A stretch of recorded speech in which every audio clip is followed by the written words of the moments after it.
Welcome to Belief Busters podcast, where we change the world one belief at a time. I'm your host, Reverend Cherie Taylor Jones, and I'm really glad that you could join us on the journey. Thank you for joining us on another episode of Belief Busters. I wanted to let you know that there may be some slight distortion in this conversation, but it's a really powerful conversation about reframing 2020, so I ask your forgiveness. Let me start by introducing our guest, Bindi Heit. She is a leader in the field of digital communications, providing innovative solutions to complex business problems in small business environments. She is an award-winning collaborator who has made a mark and set the foundations of digital success for many iconic brands. She is also the CEO and founder of the Ethical Change Agency, leveraging decades of experience to empower ethical business leaders, change makers, and holistic healers to harness their power for collective change. Let's begin. Thank you so much, Cherie, for having me. Yeah, no, it's really great. I want our listeners to know I first bumped into Bindi being a guest on her show, and it was just a really good conversation. And you know how sometimes you talk to someone, you meet someone, and it's just like, ding, ding, ding. You're like, oh, this is my person. So Bindi may not know this, but she's my person. So I'm really glad that you're here and that we get to do this conversation together. Yeah, me too. And ditto, I feel exactly the same. Yeah. And it's really what I love about doing this work is I get to connect with people all across the globe. Because what part of Australia are you? I'm just outside of Brisbane in Queensland, Australia. I'm glad that you're here. And so while we were planning this conversation, we thought about what the year 2020 has been like. And really, I wanted to talk about what are our beliefs that we had when things started to go slightly strange and interesting in 2020. Remember like some of your thoughts and beliefs as our world kind of changed? Yeah, I remember it well. I think it was the 19th of March of 2020 where it just went sideways. Yeah, like we went into lockdown and, I also work full-time for government here. And so I was working from home full-time as well. And then, I've got the agency and I was like, oh, God, what's going to happen to that? People are going to be able to come to the recording studio. And I was just like, oh my God, what am I going to do? And we didn't know. I think the big thing was the uncertainty. You didn't know how long this was going to go on for. You felt like you couldn't plan anything, and it was just, this empty wasteland of not knowing anything. Right. But also being scared, like not wanting to get COVID for one.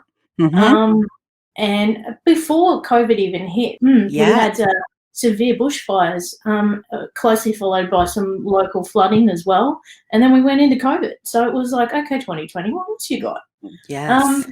And we're still in this COVID state. It's not quite so bad here in Australia now, but it's not over. It's not over. But it took some time to actually change the mindset and go through the stages and the process of something that we never experienced before. Correct.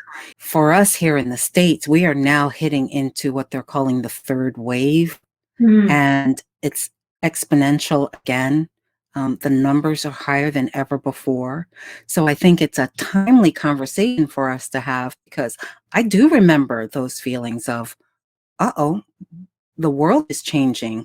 Wasn't expecting this as I planned out my calendar for the year, like most of us, especially for independent business, when, we plan our year out and it's like, this is not going the way that I thought or hoped or desired. And I remember hearing people, just wanting to cancel out the year. Yeah. How do you get rid of 2020? But what I was hearing in the conversation that we were having is that there is a a shift and a reframing. And that's the piece that I really want us to talk about, because it's so important right now, especially with the holidays coming up, Mm, and so what our traditions have been, they're going to change this year again. that's it. And really every tradition or milestone throughout the year has changed. So, look at Easter, look at any of the celebrations that we would normally have, Right. even birthdays and weddings and things like that. Everything has changed. Again, I'm going to say it is a new normal that I don't think is going to go away. Correct. Mm. So what was your process when you started this idea that what if 2020 isn't the hell that so many people think it is? Look, I I found myself in a grieving process, probably at the end of March, beginning of April, because it was like I was saying goodbye to the life I knew, and I was like, okay, what happens now? Yeah. And I realized it was stages of grieving, and because I was a very social person, all those kind of things, I quite often talk to people about love languages, and my number one love language is touch, so I couldn't hug anyone anymore. And so Yeah. that was a big thing for me. I was put into isolation, and all I had Mhm. was my dogs. So I was like, okay, we got a deal. Yeah. So there was that. But then I guess probably one of the most beautiful things I've had and created has been my podcast. And through the conversations that I've had, including with people like you, there's been so much value that I personally have gotten from that myself, Mhm. that I've been able to then share. So it's like this cyclical thing that keeps going, and keeps amplifying around the world. And so through those conversations, we were talking about COVID, everybody's impacts, all that kind of thing throughout the world. But probably the first big lesson that I got was that what I do today impacts your tomorrow. So Say when we more. look so with that, if you look at, the COVID as an example, it Mhm. takes one person's actions to impact many, Right. down to the way our environment changed. The smog started to go away when we went into lockdown. The rivers started to Yes. clear and the animals came out. So, you know, um, just, what I do today, every single little thing I do, we're all on the same planet, we're all in the same home. So what I do today impacts your tomorrow and vice versa. Yeah. We are all one. And I think that became really visually clear through 2020, more than we've ever seen. What I think that's been a gift for 2020 is the world has shrunk. Everyone Absolutely. is so accessible now. And it's Absolutely. like, "Oh, what's happening to Bindi in Australia? And what's happening to Vicky in England? And what's happened?" I mean, we're just so clear that we're connecting, and that what happens to you happens to me and matters to me. Mm, And I think that's really one of the huge gifts of 2020 has been really us seeing that what we thought mattered and what we thought was vital and what we thought was so important really, really wasn't and yeah. isn't. Yeah. And that, as we were just saying off air, that was probably a big aha moment for me most recently. And, accumulatively, as you have these conversations, these things start to bubble up. And so the big one that came out of my mouth in a recent episode was that, if we were to wrap 2020 up in a bow, it would be that we've found what matters. That we found what matters. I like that. So 2020, we found what matters. Yeah. And if you want to unpack that, I mean, Yeah, let's. human connection for one. Okay? Like, when we're all in lockdown, as you've said, we've found a way to connect, but also the people we love that we can't be with, they mean so much more. Mhm. So there's that, and then you see around the world where people they've learned to love local. So they have to shop locally, they can't travel, so they're really becoming more of a community. Mhm. So that unity is happening. So if you look at all of those kind of things that were taken away from us through this time, they're more meaningful now. So things like weddings, funerals, those kind of things that we had to attend virtually, when we actually get into a space with other people now, it means so much more. Yeah. No, I get that. We've been doing so much, just running, and there's Mm, been this need for us to be such heavy producers, which means that we don't really take time to connect with the people that matter in our lives. And absolutely. it's been this wonderful awakening of the globe of people doing things in unique and wonderful ways to connect. Mm, You know, like drive-by birthday parties, yeah, right? Where it's yeah, like they want to honor that person, they want to let them know they matter and they care, and so we're doing drive-by birthday parties. How yeah, cool is that? yeah. Very, very cool. So there've been all these wonderful, innovative ways that people have found to socialize, to, let people know that they matter, to connect. I'm a natural introvert, but I also need people. There's there's some spark of energy when I'm around people, right? And then Yeah. I recharge by going within. And so when COVID first happened, I was like, well, business as usual for me. Not much is changing. Introverts rejoice. Exactly. As it kept going, I realized, oh my, I'm missing that. I'm also tactile in the Yeah. way that I connect. I'm always touching people and hugging people and Mm, smooching on them. And then, you're not able to do that. And so what I've discovered is I'm taking responsibility for my own mental health. I'm taking mm, responsibility for my joy. I'm taking responsibility to connect with people who are introverts and will like it's really difficult for them to reach out, and connect in that way too and love mm. them up. So there's this wonderful polarity of how do we take care of ourselves socially and also be aware of taking care of others socially in new ways in which we don't negatively impact them. Yeah. It's just been amazing to see the innovation around the world that's bubbled up because of this, having to do things virtually. And I think, it's going to change the way we do things moving forward. I think it's going to make us a much more efficient planet, I hope. I hope so too. I hope the days of corporations needing to tie and tether people to a desk from, Mm, 8 till 5, 9 till 5, or whatever the hours are, I'm hoping that really eases and relaxes for people significantly as companies see that people have been effective, mm, they have been productive. And they've been more aware of their family, and they're not spending, like, an hour commuting one way and then an absolutely. hour coming back, right? Yeah. And polluting the planet Yeah. and all of that goes with it. Yeah, so true. And there's just so much money we could save and so much, pollution and time that, it just changes our whole dynamic of life. And I think if we can continue that and also, just it maximizes time with family, as you said, and downtime as well. I think, for Mhm. me during the height of the pandemic, I was busier than I'd ever been in my life, and I burnt out.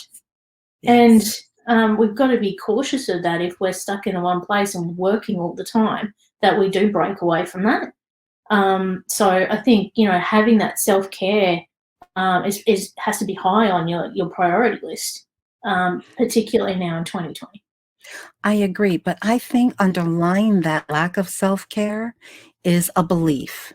And Yeah. I think that belief is that we have to work really hard, and in order to get ahead in the world, we have to put in 40, 50, 60, 70-hour work weeks to Mm, be seen as productive and, looking for that promotion.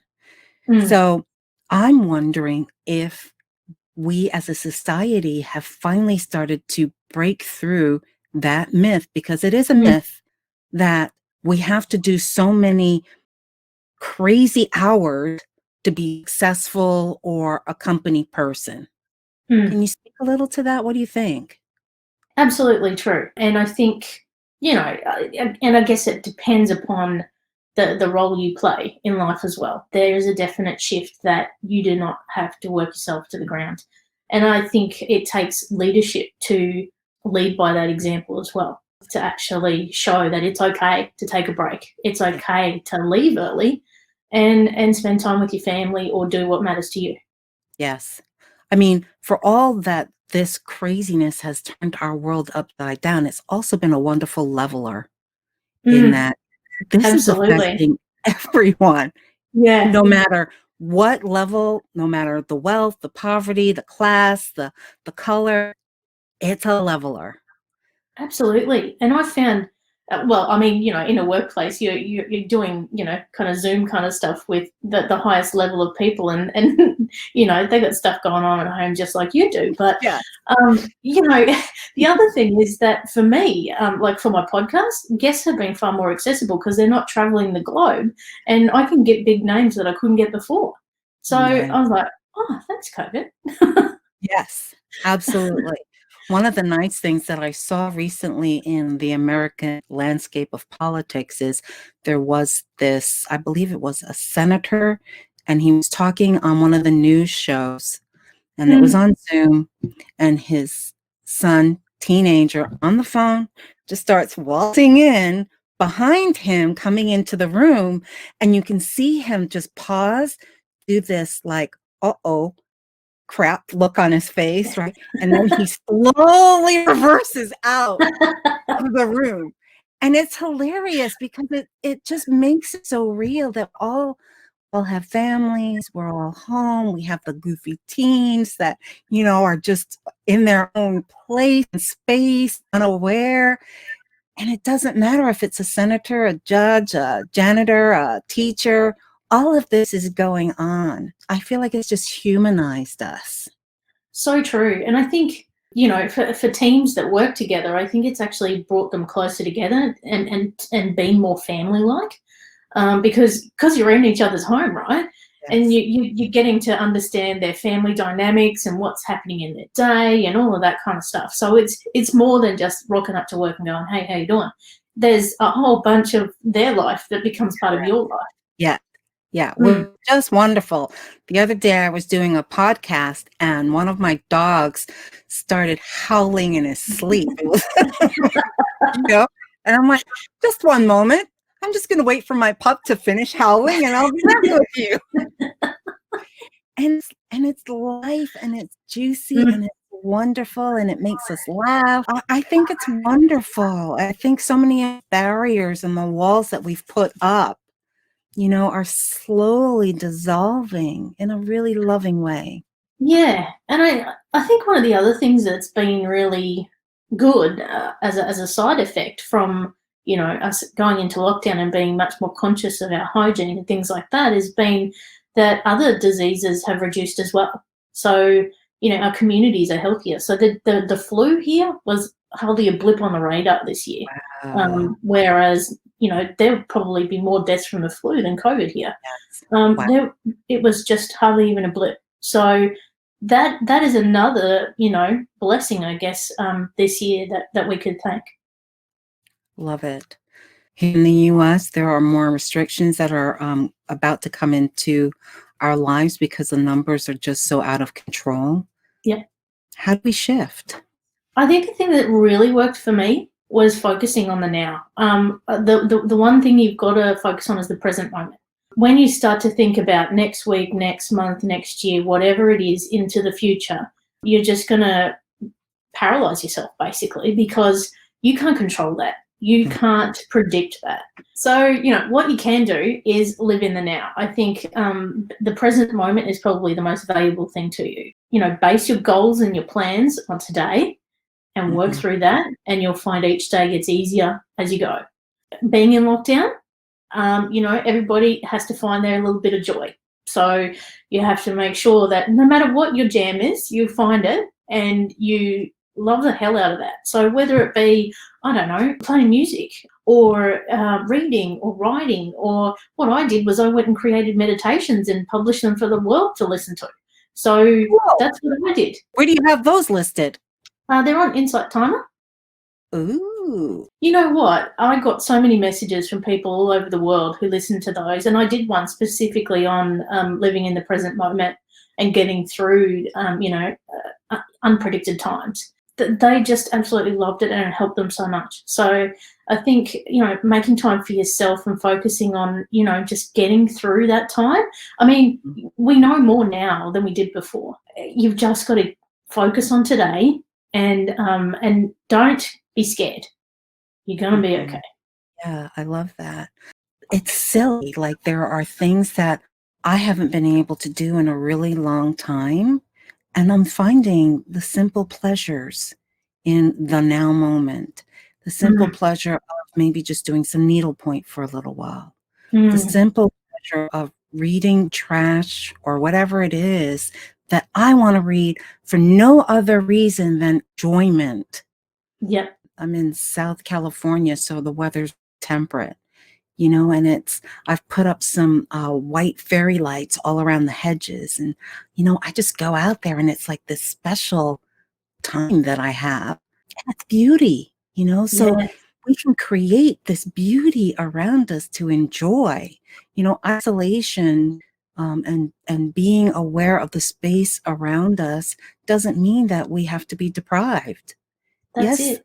right? Yeah. Things change, and it's finding new ways of giving ourselves pleasure and care. So true. And, through lockdown, I did so much improvement on the house. Like, put on a new deck, I bought a lounge, So, Ooh, just I thought, if I'm going to be spending a lot of time here, I want to make it something that I can yes, be comfortable and enjoy. And so if I'm working here and I'm living here, I need to be able to have a separate space for both. I think nice. that's a really important thing is separating that and not having your workspace inside your living space, Ooh, because that can really, screw with your mind if you don't. well, yeah, because now there's no boundaries. Now it's just That's it. work all the time, right? Yeah, And we yeah. don't have a place that we can just either close the door or Mhm. separate from and be living then, right? That's it. In the beginning of our lives. So I love that suggestion, Bindi. I think it's wonderful. My listeners know I'm in a really small space where my husband and I are in a motorhome. So maybe we've got 400 square feet, you Yep. know, and there's one area for my husband where he works. There's one area for me where I work. And when we're not working, we're someplace else, Yeah. right? And hopefully most of it is outside because the weather is just so nice. And I to Mm. just sit and, we've got hummingbird feeders. And so we've got hummingbirds that come in and it's just those simple pleasures are just making our lives feel so much richer. Yeah, and I think the other thing is get outside. If, you are in lockdown, I'm sure you can get to a balcony, a window, a backyard, whatever it is, get outside, get fresh air and get some sunlight, because getting those are so important to your mental health as well. Yes, it is. We need that. I don't know about you, but I tell my husband I'm sun powered. Oh, it's like if Yes. I get enough sun, I can do anything and I can take on the world. But if I'm not getting that sunshine, I just find my energy just gets shrinks. It gets smaller and smaller and smaller. So Yeah. I know part of my self-care is that I have to get outside, be outdoors if I can walk a little bit. I mean, I'm not the most physical person, but I do love being outside also allows us to know that there's something greater than ourselves. Yeah. Yeah. Getting outside of, the four walls you're in is super important in so many ways. Yeah. So if you are in lockdown, please make a space in your day for that. So what Yeah. suggestions do you have for us to deal with missing people, missing our family during the holidays and ways to make it better? Yeah, I totally get it. And Christmas this year, no doubt, is going to feel very different Mhm. because of, how this year has been. There's two things. One is, where there's a will, there's a way. if you love your family, and I'm saying not everybody does, and you want to spend time with them this Christmas, and regardless of their age or technical ability, get in touch with them. Pick up the phone, do a Zoom, do a FaceTime, whatever it is. My mum is 73, and we FaceTime regularly, so she is all over it. We're in lockdown.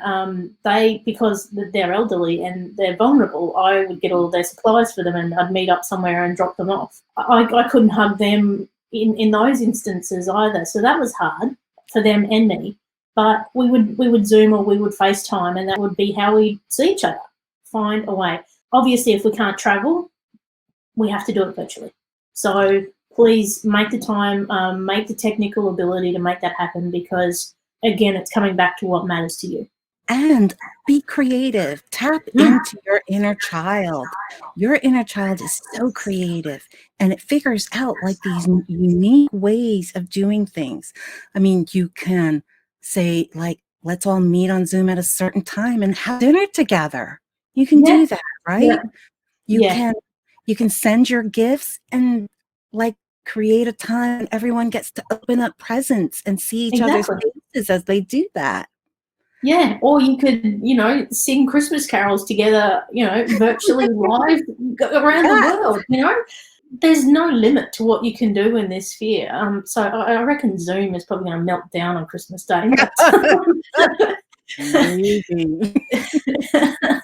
But, I think if you can find a way creatively to tap into that, there's so many ways that, one of the things that we did at work was we actually did a treasure hunt around our homes and shared things with the team. Oh, I like it. Yeah. I think, like you said, tap into that inner child and be super creative. And, if you're really not feeling it this year for Christmas, what you're feeling is normal. It's totally normal. And don't put yourself down because of it. Your feelings are valid. So feel the feels and do it anyway. There's always so much pressure around the holidays of how it has to look. Exactly. And here's the thing, in 2020, we're all creating anew. And so when we're creating anew, what that means is there aren't traditions that we have to follow. There aren't shoulds that have to be followed. However we envision and want it to be is what we create. Exactly. It's a great time for a clean slate. It really is. And I've been saying that with my family. I'm like, let's not do what we normally do. Let's do it different. Now's the time to make a change. Yes. Got into the Ethical Change Agency. I knew that my purpose here was to be a messenger. I'm here to help others spread collective change little by little.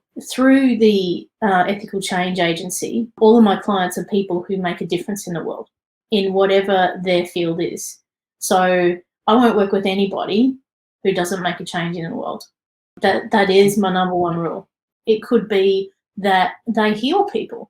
And by doing that, we are changing the world bit by bit. Yeah, and it could be that, they've found a solution to deal with trash around the world or whatever it might be. That kind of stuff is the thing I want to amplify. It might be saving orangutans in the rainforest of Borneo. That's the stuff I want to amplify. So it's everybody doing their own special part to make change, to make our home a better place. And I'm sorry, did that happen in 2020? Well, yeah. Well, yeah. That's what we're talking about. Yeah. And even my own podcast, 2020, we're locked down. How do I make an impact in the world?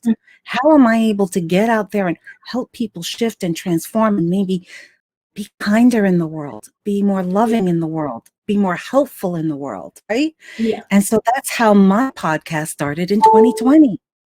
So I'm really looking at 2020 as this season of awakening, this season of really being clear on what our purpose and our divine nature is on this planet, and having the capacity now to tap into that, to do that, to impact the world, because that's what we're really here for. That's our purpose. That's our truth. Yeah, exactly true. And I mean, I will not listen to anyone now when they say 2020 is a dumpster fire and just let it burn. Like, seriously, it is an absolute blessing to us all globally. And I think if we can recognize that and change our mindset, things are going to get better. Amen. So, Bindi, how do people get in contact with you? Look, I'd love to chat to anyone who wants to chat about pretty much anything. But if you've got a passion for change, then I'm your gal. Jump on the web, go to ethicalchangeagency.com, and you can find all the ways to get in touch with me. It's been such a pleasure to have you on this show and to have this conversation in touching how we can reframe this experience into something that's positive, that's something for us, that is allowing us to awaken to our truth. Me too. I think it's so important for us to, change the vocabulary around 2020, and I'm doing all I can to do that. And thank you. This is 2020. This is the year that you awaken to what is yours to do, that you have the ability and the space now to start those new endeavors. This is your year. Celebrate 2020. Thank you for joining us on this exploration of belief systems. I hope this gives you permission to change your beliefs and subsequently the world. Make sure you subscribe to this podcast and leave a review wherever you listen. You can reach me at info@preachitsister.com. I've also written a book, Turning Your Why into Why Not, that gives you practical resources and steps that you can take to continue on the journey of exploring what your belief systems are. I look forward to seeing you next time on Belief Busters Podcast. See you on the flip side.